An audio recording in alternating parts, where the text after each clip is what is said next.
که بریدم من مویم را، دفن کردم آرزویم را در آینه یک غریبه دیدم که پنهان کرد هویتم را. قیچی میان دستم لرزید، دل زیر سینه‌ام ترک خود، وقتی که اولین تار موم آهسته روی زمین افتاد و مرد. گفتم به آینه خیره شو، امروز دگرگون میشوی از دختر آرام دیروز، امشب پسر میشوی. نامم را از من گرفتند، صدایم را شکستند آهسته. گفتم که من پسرم، امروز تانان بیاورم به خانه. چادر رویا پاک شد، یخترک در قاب خواب شد، اما در سینه هم هنوز یک آتش بی جواب شد. من نوری هم خاموش نه، گرچه شبم بی فرونه، لباس مردان تنم اما دلم دروغ نه. نامم اگر نور آمد است، قلبم هنوز دختر است. هر تار موی افتاده هم فریاد یک باور است. کوچه مرامم به صدایت با خنده های ناشنا، اما دلم آهسته گفت تو گم شدی میان صدا. در سینی چای دستانم یک عمر خاموش میچرخید،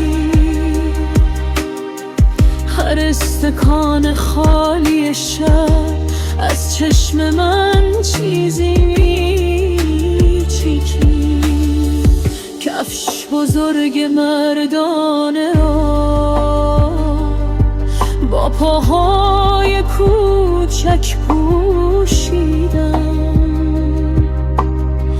دنیا اگر دیوار بود، با ناخنم آن را خراشیدم. گفتم سکوتم منتر است، پنهان شدن کم اختر است، اما میان گریه هایم دختر هنوز زنده تر است. نه جنگ خواستم نه فریاد، نه نام در سرخ تر. من نان خواستم برای شب، برای چراغ این خان در بدر. اگر گناه است دختر بودن، پس این همه درد از کجاست؟ چرا صدای قلب من در سر زمینم خطاست؟ من جنگ نکردم با کسی، من فقط نان خواستم. اگر جهان مرا نخواست، من باز هم جان خواستم. من سایه نیستم، نورم، گرچه که در حصارم. موهایم را بریدند، اما ریشه‌ام استوارم.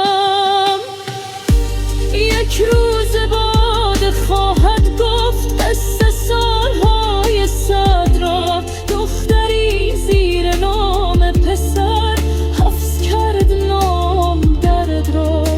من نوریم، بشنو مرا از پشت دیوار سکوت.